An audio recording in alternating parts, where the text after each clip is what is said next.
Secretary മറ്റ് വന്ന് കൂടിയ എല്ലാ വിശേഷങ്ങൾക്കും നമസ്കാരം. നമ്മൾ എന്ത് കേൾക്കാനാണ് നമ്മൾ ഇഷ്ടപ്പെടുന്നത്? എന്ത് കാര്യങ്ങളാണ് നമ്മൾ ഇഷ്ടപ്പെടുന്നത്? എങ്ങനെയാണ് നമുക്ക് ഇഷ്ടം ഉണ്ടാകുന്നത്? നമുക്ക് പരിചയമുള്ള കാര്യം, നമുക്ക് അറിയാവുന്ന കാര്യങ്ങൾ അതിൽ നിന്ന് പറഞ്ഞു നമുക്ക് ഒരു കാര്യത്തോട് ഇഷ്ടം തോന്നും. നമ്മുടെ വായന ശീലം നമ്മൾ വളരണമെങ്കിൽ നമ്മുടെ വീട്ടിൽ നമ്മുടെ അച്ഛനും അമ്മയോ അല്ലെങ്കിൽ നമ്മുടെ ബന്ധുക്കളോ അല്ലെങ്കിൽ ഗുരുക്കന്മാരോ ആരെങ്കിലും നമ്മളെ ഈ വായനയൊന്ന് പരിചയപ്പെടുത്തുക. ആദ്യ അക്ഷരം തുടങ്ങി നമ്മളെ നേരിട്ട് പരിചയപ്പെടുത്തിയാണ് നമ്മൾ വായിക്കാനുള്ള താല്പര്യം, അറിയാനുള്ള താല്പര്യം ഒക്കെ ഉണ്ടാകും. ഞാൻ പറയാൻ ഉദ്ദേശിച്ച വിഷയങ്ങളെല്ലാം മിക്കവാറും ഇവിടുത്തെ പ്രസംഗ കൈകാര്യം ചെയ്തു കഴിഞ്ഞു. അതിന് തുടർച്ചയായിട്ട് എനിക്ക് പറയാൻ ഇനിയിപ്പോൾ എളുപ്പമാണ്. വളരെ സംഗ്രഹമായിട്ട് മാത്രം പറഞ്ഞാൽ മതി. കാരണം ആ വിഷയങ്ങൾ പ്രധാനപ്പെട്ട പ്രാസംഗികരെല്ലാം വളരെ ഭംഗിയായിട്ട് കൈകാര്യം ചെയ്തു. അവർ ചിന്തിക്കുന്ന രീതി, നമ്മൾ ചിന്തിക്കുന്ന അതേ ഫ്ലോയിൽ തന്നെയാണ് എല്ലാവരും സംസാരിച്ചത്. അതുകൊണ്ട് എനിക്ക് വളരെ ഇഷ്ടപ്പെട്ടു. ഈ സംഭാഷണങ്ങളെല്ലാം തന്നെ എനിക്ക് വളരെ ഇഷ്ടപ്പെട്ടു. കാരണം എല്ലാ വിഷയങ്ങളും ഒരു ഫ്ലോയിൽ, ഒരു തോട്ടിൽ നിന്ന് തുടങ്ങി ആ തോട്ടിനോട് അനുബന്ധമായിട്ടുള്ള മറ്റു ചിന്തകൾ ഇങ്ങനെ വന്നുകൊടുക്കും. അപ്പോൾ അങ്ങനെയുള്ള ഒരു പരിചയപ്പെടുത്തലാണ് ഒരു പുസ്തകമെങ്കിൽ നമ്മൾ അറിയാതെ പുസ്തകങ്ങൾ വായിച്ചു. ഞാൻ ഇസ്രായേലിൽ കുറച്ചു കാലം താമസിച്ചു. അവിടെ വെച്ച് ഞാനൊരു പുസ്തകം വായിച്ചു. ആ പുസ്തകത്തിൻ്റെ പേരാണ്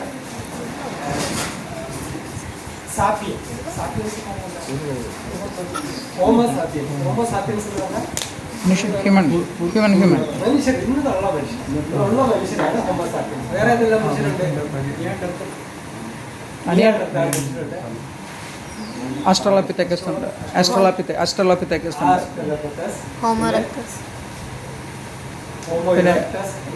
ഇങ്ങനെ നമ്മൾ പഠിക്കുന്ന മനുഷ്യർ നമ്മൾ എന്ന് പറയുന്നത് ഹോമോ സാപ്പിയൻസ് ആണ്. നമ്മൾ ഉണ്ടാകുന്നതിന് തൊട്ട് മുമ്പ് ഒരുപക്ഷെ നമ്മുടെ മനുഷ്യവർഗത്തോട് ചേർന്ന് നിന്ന മറ്റൊരു വംശമാണ് മനുഷ്യവംശമാണ് നിയാണ്ടർതാൾ മനുഷ്യർ. ഇത് നമ്മുടെ ചരിത്ര ഗവേഷകരും നമ്മുടെ സയന്റിസ്റ്റുകളും ഗവേഷണം നടത്തി കണ്ടുപിടിച്ച കാര്യങ്ങളാണ്. അപ്പോൾ അതിനു മുമ്പും മനുഷ്യരുണ്ടായിരുന്നു. ആ മനുഷ്യരെ പിൻഗാമികളില്ലാതെ മരിച്ചുപോയി, അല്ലെങ്കിൽ പ്രതികൂല സാഹചര്യങ്ങൾ ഇല്ലാതെയായി പോയി എന്നുള്ളതാണ് നമ്മൾ ചരിത്രവും ഗവേഷണവും നമ്മളെ പഠിപ്പിക്കുന്നത്. അപ്പോൾ ഇങ്ങനെ പഠിച്ചു വരുന്നത് ഒരു മനുഷ്യ ചരിത്രമാണ്. അത് ഏതാണ്ട് ലക്ഷങ്ങളുടെ കണക്കാണ് പറയുന്നത്. ഏതാണ്ട് 25 ലക്ഷത്തോളം വർഷങ്ങൾക്ക് അപ്പുറമേ മനുഷ്യരുണ്ടായിരുന്നു എന്നാണ് ഈ ഗവേഷണ പഠനങ്ങൾ സൂചിപ്പിക്കുന്നത്. എന്നാൽ നമ്മുടെ കൃഷി തുടങ്ങി ആ കാലത്തൊട്ടാണ് മനുഷ്യൻ രേഖപ്പെടുത്താൻ തുടങ്ങിയത്, മനുഷ്യൻ ജീവിച്ചിരിക്കുന്നത്. പ്രധാനപ്പെട്ട മനുഷ്യ സംസ്കാരങ്ങൾക്കെല്ലാം ഏതാണ്ട് 7,000-8,000 വർഷമേ പഴക്കമുണ്ട്. അതിനു മുമ്പ് ജീവിച്ചിരിക്കാൻ സാധ്യതയുള്ള മനുഷ്യരെന്ന് പറഞ്ഞാൽ ഒരു 100-150 ഗ്രൂപ്പിലേ ഉള്ളൂ. പക്ഷേ ഇത്രയും ലക്ഷം വർഷങ്ങളുള്ള മനുഷ്യർ ഇവിടെ പോയി എന്ന് നമുക്കറിയില്ല. എന്തായാലും നമ്മളെ ചരിത്രം അങ്ങനെ പഠിപ്പിക്കുന്നു, ഗവേഷണവും ശാസ്ത്ര ഗവേഷണവും അങ്ങനെ പഠിപ്പിക്കുന്നു. നമ്മളെല്ലാം അങ്ങനെ പഠിക്കുകയും ചെയ്യും. കുഞ്ഞുങ്ങളോട് കൂടുതൽ ചോദ്യങ്ങൾ ചോദിച്ചാൽ അറിയാം എങ്ങനെയാണ് ജീവകോശങ്ങൾ രൂപപ്പെട്ടത് എന്നൊക്കെ. അപ്പോൾ ആ ഒരു ബേസിൽ നിന്നുകൊണ്ടാണ് ഈ യുവാൽ നോവ ഹറാരി എന്ന് പറയുന്ന ഇസ്രായേലി എഴുത്തുകാരൻ. അദ്ദേഹം ഹീബ്രു വളരെ പ്രസിദ്ധനായ ഒരു ചിന്തകനാണ്, ഫിലോസഫറാണ്. നിരവധി വിഷയങ്ങളിൽ പാണ്ഡിത്യം നേടിയ വ്യക്തിയാണ് അദ്ദേഹം. ഈ പുസ്തകം എഴുതുന്നത് ഇതിനു മുമ്പ് വേറെ പുസ്തകങ്ങൾ എഴുതിയിട്ടുണ്ട്. അത് വളരെ അധികം വായിക്കപ്പെട്ടിട്ടുള്ളതാണ്. എന്നാൽ ഇസ്രായേലിൽ ഞാൻ ഇരിക്കുന്ന സമയത്ത് എനിക്ക് കുറേ ഫ്രീ ടൈം കിട്ടിയപ്പോൾ ഒരു സ്ത്രീ പരിചയപ്പെട്ടു. അവർ എനിക്കൊരു പുസ്തകം തന്നു. ഞാൻ വളരെ സന്തോഷത്തോടെ വായിച്ചു. ഒരു ദിവസം ഞാൻ 40-50 പേജുകൾ വായിച്ചു. ഒരാഴ്ച കൊണ്ട് ഞാനത് വായിച്ചു തീർത്തു ആ പുസ്തകം കൊണ്ട്. വീണ്ടും എനിക്കത് വായിക്കണമെന്ന് ആഗ്രഹമുണ്ടായിരുന്നു. പക്ഷേ കുറേ പുസ്തകങ്ങൾ കൂടെ അവർ തന്നുകൊണ്ട് അതുകൂടെ വായിച്ചു. എന്നാൽ ഇതുപോലെ നല്ലൊരു പുസ്തകമായിരുന്നില്ല മറ്റുള്ള പുസ്തകം. എനിക്ക് വളരെയധികം ഇഷ്ടപ്പെട്ടു. ഇതിന് ഇഷ്ടപ്പെടാനുള്ള കാരണം എന്താണെന്ന് അറിയാമോ? നമ്മുടെ ലോകത്തിൽ എന്തെല്ലാം ഉണ്ടായിട്ടുണ്ടോ അതെല്ലാം നമുക്ക് നന്മയ്ക്കായിട്ട് തന്നെയാണ് ഉണ്ടായിട്ടുള്ളതെന്നാണ് അദ്ദേഹം വിവരിക്കുന്നത്. അദ്ദേഹം ഇവല്യൂഷൻ തിയറിയാണ് ഫോളോ ചെയ്യുന്നതെങ്കിലും അദ്ദേഹം മതങ്ങളെ പറ്റി പറയുന്നു, രാഷ്ട്രീയത്തെ പറ്റി പറയുന്നുണ്ട്, മനുഷ്യ ചരിത്രത്തിൽ ഉണ്ടായ നിരവധി പുരോഗതിയുടെ പടവുകളെ പറ്റി പറയുന്നുണ്ട്. നമുക്കറിയാം, തീ കണ്ടുപിടിച്ചു അല്ലേ, ചക്രം കണ്ടുപിടിച്ചു. ഇത് ഓരോ സ്റ്റെപ്പിംഗ് സ്റ്റോൺസ് ആണ്. നമ്മൾ ശിലായുഗത്തിൽ നിന്നും പുതിയ മനുഷ്യരിലേക്ക് വരുമ്പോൾ ഇങ്ങനെയുള്ള പടവുകൾ നമ്മളെ വളർത്തുന്നതിൽ വലിയ വലിയ പങ്കുകൾ വഹിച്ചു. അതുപോലെ നമുക്കൊരു കുറേ ഒരു 1000-ഓളം വർഷങ്ങൾക്കുള്ളിൽ നിന്നുകൊണ്ട് നമുക്കറിയാം വളരെയധികം ശാസ്ത്രീയമായി നമ്മൾ വളർന്നു, ശാസ്ത്ര പഠനത്തിൽ നമ്മൾ വളർന്നു. അതിന് പുരാതന ഗ്രന്ഥങ്ങൾ നമ്മളെ സഹായിച്ചിട്ടുണ്ട്. പണ്ടുള്ള പല ഗ്രന്ഥങ്ങളും അറിവ് പകരുന്നതാണ്. അവയിൽ ചില ഒക്കെ അതിൻ്റെ ഉത്ഭവവും ശേഖരവും ഇന്ത്യയിലായിരുന്നു ഉണ്ടായിരുന്നത്. അത് യൂറോപ്പിൽ ചെല്ലുമ്പോഴാണ് നമുക്ക് ബൗദ്ധിക വിപ്ലവം എന്ന് പറയുന്ന ഒരു സംഭവം ഉണ്ടാകുന്നത്. അപ്പോൾ അതേ തുടർന്നാണ് നമ്മുടെ ഈ ലോകം ഇന്ന് നമ്മൾ കാണുന്ന ഈ സൗകര്യങ്ങളെല്ലാം ഉണ്ടാകുന്നത്. നമുക്കിന്ന് AC ഉണ്ട്, ഫാനുണ്ട്, മിക്സിയുണ്ട്, ഗ്രൈൻഡറുണ്ട്, ഇന്ന് പറയേണ്ട ട്രെയിനുണ്ട്, റോക്കറ്റുണ്ട്. ഈ സംഭവങ്ങളെല്ലാം ഉണ്ടാകുന്നത് എന്തുകൊണ്ടാണ്? ശാസ്ത്രം നമ്മൾ പഠിക്കാൻ തുടങ്ങിയതുകൊണ്ടാണ്. പഠിച്ച് പഴയ പുസ്തകങ്ങൾ പഠിച്ച് നമ്മുടെ അറിവുകൾ നമ്മൾ ഉപയോഗിച്ച് നമ്മുടെ ചിന്തകളെ നമ്മൾ മുന്നോട്ട് വായിച്ചതുകൊണ്ട് ആ ഒരു കാര്യമാണ് ആ മനുഷ്യൻ്റെ വളർച്ചയുടെ വിവിധ ഘട്ടങ്ങളെ പല പല പല സ്റ്റേജുകളായിട്ട് തിരിച്ചാണ് ഈ യുവാൽ നോവ ഹരാരി എന്ന ഇസ്രായേലി എഴുത്തുകാരനെ 2011 അദ്ദേഹം ഈ പുസ്തകം ഹീബ്രുവിൽ എഴുതുന്നത്. പിന്നീട് 2014 അദ്ദേഹം അത് ഇംഗ്ലീഷിലോട്ട് ട്രാൻസ്ലേറ്റ് ചെയ്തു. ഞാൻ 2018-ലോ 19-ലോ ആണ് ഈ പുസ്തകം ഞാൻ വായിക്കുന്നത്. വായിച്ചതിന് ശേഷം ഞാൻ അതിനെപ്പറ്റി ഒരു അവലോകനം എഴുതിയത്. പിന്നീട് ക്വാറ എന്ന് പറയുന്ന ഒരു വെബ്സൈറ്റ് ഉണ്ട്. നിങ്ങൾക്ക് ആർക്കെങ്കിലും അറിയാം? ക്വാറ, ക്വാറ എന്ന് പറയുന്നത് കാനഡയിലുള്ള ഒരു വെബ്സൈറ്റാണ്. അവിടെ നമുക്ക് എല്ലാവർക്കും എഴുതാൻ അറിയാവുന്ന എല്ലാവർക്കും അതിൽ എഴുതാൻ പറ്റും, നമുക്ക് പോസ്റ്റ് ചെയ്യാം. അപ്പം ഞാനതൊരു വേദി തന്നെ ഉണ്ടാക്കിയിട്ടുണ്ട്. എഴുത്തുകാർക്ക് വേണ്ടിയിട്ടുള്ള ഒരു വേദി ഞാൻ ഉണ്ടാക്കിയിട്ടുണ്ട്. അങ്ങനെ നിരവധി വേദികളുണ്ട്. 8 വേദികളിൽ ഞാൻ എഴുതുന്നുണ്ട്. അതിൽ തന്നെ 8 വേദികളിൽ ഞാൻ എഴുതുന്നു. അപ്പോൾ അതിൽ ഒരു വേദിയിൽ ഞാൻ ഈ പുസ്തകത്തെക്കുറിച്ചുള്ള ഒരു അവലോകനം എഴുതിയിട്ടുണ്ട്. അത് വായിക്കും. ഞാനത് മൊത്തം പ്രിൻ്റിട്ടൊന്നും പറഞ്ഞു. പക്ഷേ അത്രയും മൊത്തം ഇവിടെ പറയേണ്ട കാര്യം ഇല്ല എന്ന് എനിക്ക് തോന്നുന്നു. നമുക്ക് വായിക്കാവുന്നതേ ഉള്ളൂ. അതുകൂടാതെ ഈ പുസ്തകവും വായിക്കും. അപ്പോൾ ഇത്തരം ഡെവലപ്മെൻറ്റിനെ കുറിച്ചാണ് അദ്ദേഹം പറയുന്നത്. കമ്മ്യൂണിസം ഉണ്ടായതിനെ പറ്റി പറയുന്നത്, മറ്റ് ഡയലക്ട്രിക്കൽ മെറ്റീരിയൽസ് ഉണ്ടായതിനെ പറ്റി പറയുന്നത്, ക്യാപിറ്റലിസത്തിൻ്റെ വളർച്ചയെപ്പറ്റി പറയുന്നത്, ഈ ഇസ്രായേലിൻ്റെയും പാലസ്തീൻ്റെയും പ്രശ്നങ്ങളെ പറ്റി പറയുന്നത്, ലോകത്തിലുള്ള എല്ലാ പ്രശ്നങ്ങളെയും പറ്റിയും അദ്ദേഹം പറയുന്നുണ്ട്. എന്നാൽ അദ്ദേഹം എല്ലാ തത്വചിന്തയും എല്ലാ വളർച്ചയും ഒരുപോലെ അംഗീകരിക്കുന്നു.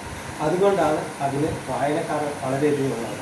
അപ്പോൾ നമുക്ക് ഇത് വായിച്ചു പോകുമ്പോൾ നമുക്ക് ഒത്തിരി ഇഷ്ടപ്പെടും. നമുക്കറിയാം, നമ്മൾ കേരളത്തിൽ വളർന്നവർക്ക് കമ്മ്യൂണിസത്തോടും സോഷ്യലിസത്തോടും ഒക്കെ വളരെയധികം ആഭിമുഖ്യമുണ്ട്. കാരണം എന്താ? നമ്മുടെ സോഷ്യലിസം എന്താണ്, കമ്മ്യൂണിസം എന്താണ് അതിനെപ്പറ്റി പഠിച്ച് വളർന്നവരായതുകൊണ്ട് നമ്മൾ പറയുമ്പം പല ആശയങ്ങളും കമ്മ്യൂണിസ്റ്റ് ആശയങ്ങളായിരിക്കും പറയുന്നത്, അല്ലെങ്കിൽ സോഷ്യലിസ്റ്റ് ആശയങ്ങളായിരിക്കും പറയുന്നത്. അതുപോലെ ഭാരതീയമായ പല ചിന്താഗതികളും നമ്മൾ പാഠപുസ്തകങ്ങളിലൂടെ നമ്മൾ വായിച്ച് പഠിച്ചു. അപ്പോൾ ആത്മീയ രംഗത്തേക്ക് വരുമ്പോൾ നമ്മളെല്ലാവരും ആത്മീയരാണ്. എന്നാൽ സോഷ്യലിസത്തിലേക്ക് അല്ലെങ്കിൽ ഭൗതിക വളർച്ചയുടെ കാര്യം പറയുമ്പോൾ, രാഷ്ട്രീയത്തെപ്പറ്റി പറയുമ്പോൾ നമ്മൾ സോഷ്യലിസത്തെയും കമ്മ്യൂണിസത്തെയും വളരെ ഇഷ്ടപ്പെടും. അപ്പോൾ ഈ തരത്തിലാണ് നമ്മുടെ ഭാരതീയ ചിന്താഗതി, അല്ലെങ്കിൽ നമ്മുടെ കേരളത്തിൽ പ്രത്യേകിച്ച് ഉള്ള ചിന്താധാര നമ്മൾ വളർന്നത്. സാറ് പ്രസംഗിച്ചപ്പോൾ ഞാൻ ശ്രദ്ധിക്കുകയായിരുന്നു. ആദ്യം ഭാരതീയ ചിന്താധാരയിൽ നിന്ന് തുടങ്ങി ഒടുവിൽ സ്ത്രീ ശാക്തീകരണത്തെ അംഗീകരിക്കുന്ന ഒരു ലെവലിലേക്ക് വന്നു.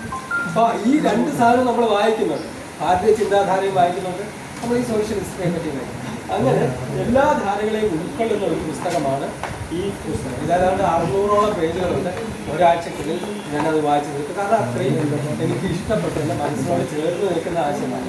ഇനി ഈ ലോകത്തിന് എന്താണ് സംഭവിക്കുന്നത്? നിങ്ങൾക്ക് എന്തെങ്കിലും പിടിയുണ്ടോ? ഈ ലോകത്തിന് എന്ത് സംഭവിക്കുന്നു? ഈ ലോകത്തിന് എന്ത് സംഭവിക്കാൻ പോകുന്നു? എന്തെല്ലാം സാധ്യതകളുണ്ട്? എന്തെങ്കിലും പറയാമോ? കുഞ്ഞുങ്ങൾ ആരെങ്കിലും എന്തെങ്കിലും സാധ്യതകൾ? ഇപ്പോൾ നമുക്കൊരു യുദ്ധം ഉണ്ടായി, നമ്മുടെ ഇസ്രായേൽ ഇറാൻ യുദ്ധം ഉണ്ടായി, അമേരിക്കയുടെ. അത് ആ വാർത്ത വായിക്കുമ്പോൾ നിങ്ങളുടെ മനസ്സിലൂടെ എന്താ തോന്നുന്നത്? എന്താ പെട്ടെന്ന് തോന്നുന്നത് സാധ്യത? ഇപ്പോൾ ഗ്യാസ് ഇല്ലാതെ വന്നു, അപ്പോൾ നമുക്ക് എന്താ ഫീൽ ഉണ്ടോ? ഒരു ഫീലിംഗ് ഇല്ലേ? വളരെ വലിയൊരു വെപ്രാളുണ്ട്. ഗ്യാസ് ചിലർ വിചാരിക്കുന്നത് ആ ഗ്യാസ് പോയി കുറച്ച് ദിവസം കഴിയുമ്പോൾ വരും, യുദ്ധം തീരും. എന്നാൽ അതിന് അപ്പുറത്തുള്ള പല സാധ്യതകളുമുണ്ട്. ഒന്ന്, ലോകമഹായുദ്ധം ഉണ്ടാകാനുള്ള ഒരു സാധ്യതയുണ്ട്. ലോകമഹായുദ്ധം ഉണ്ടായാൽ എന്ത് സംഭവിക്കും? ഇതാണ് സാധ്യത.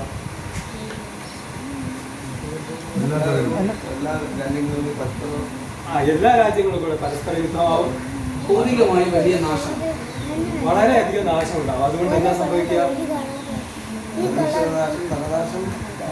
ജീവരാശിക്ക് നാശത്തിനാണ്.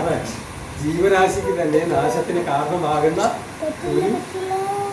ഒരു അവസ്ഥയിലേക്ക് നമ്മളെ കൊണ്ടുപോകും. അപ്പം മനുഷ്യ വംശം തന്നെ ഒരുപക്ഷെ ഇല്ലാതെയായേക്കാം യുദ്ധം ഇങ്ങനെ തന്നെ മുമ്പോട്ട് പോവുകയാണ്. അത് ഒരു സാധ്യത. മറ്റു സാധ്യതകളുണ്ട്. വേറെ ഏതെങ്കിലും സാധ്യത പറയാമോ?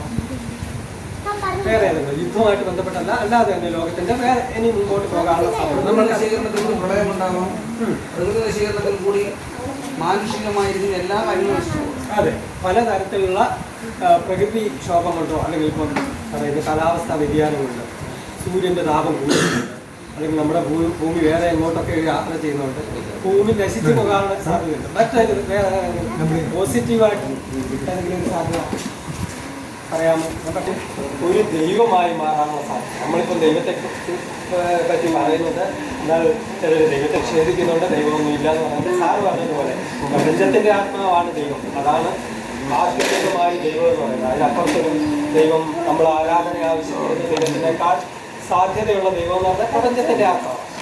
അപ്പൊ ആ ഒരു ദൈവത്തിന്റെ പൊസിഷനിലേക്കാണ് നമ്മൾ മനുഷ്യർ വരാൻ പോകുന്നത്. അതെങ്ങനെയാണ് വരാൻ കഴിയുക? നമ്മുടെ ശാസ്ത്രത്തിന്റെ സാധ്യതകൾ പെട്ടെന്ന് ഡെവലപ്പ് ചെയ്താൽ നമ്മൾ ഒരു ദൈവമായി മാറും, മനുഷ്യ ദൈവങ്ങളായി മാറും. ഈ ലോകത്തെ, ഈ യൂണിവേഴ്സിന്റെ തന്നെ സാധ്യതകളെ തീരുമാനിക്കുന്ന ദൈവമായി മാറാൻ മനുഷ്യന് സാധ്യതയുണ്ട് എന്നാണ് അദ്ദേഹം പറയുന്നത്. ഈ ഇത്തരത്തിൽ പല സാധ്യതകൾ അദ്ദേഹം വിശകലനം ചെയ്യുന്നത്. അതുകൊണ്ടാണ് നമ്മൾ ഈ പുസ്തകത്തെ ഇഷ്ടപ്പെട്ടു പോകുന്നത്. അപ്പോൾ ഇതിൻ്റെ വില ഏതാണ്ട് പേപ്പർ ബാക്ക് എഡീഷനിൽ 350 രൂപയാണ്.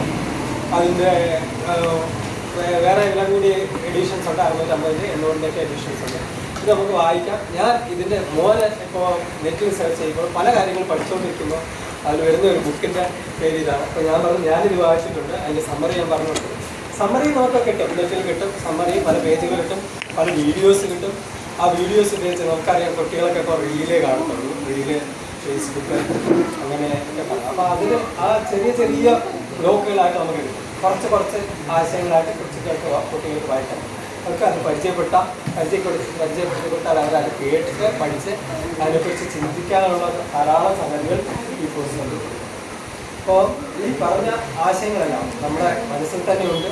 ആ ആശയങ്ങളോട് ചേർന്ന് നിൽക്കുന്ന ആശയങ്ങളാണ് ഇത് വരുന്നത്. അപ്പോൾ മനുഷ്യൻ്റെ സാധ്യതകളെക്കുറിച്ചും നശിക്കാനുള്ള സാധ്യതയെക്കുറിച്ചും നന്നാകാനുള്ള സാധ്യതയെക്കുറിച്ച് അത് വിലയിരുത്തുന്നുണ്ട്.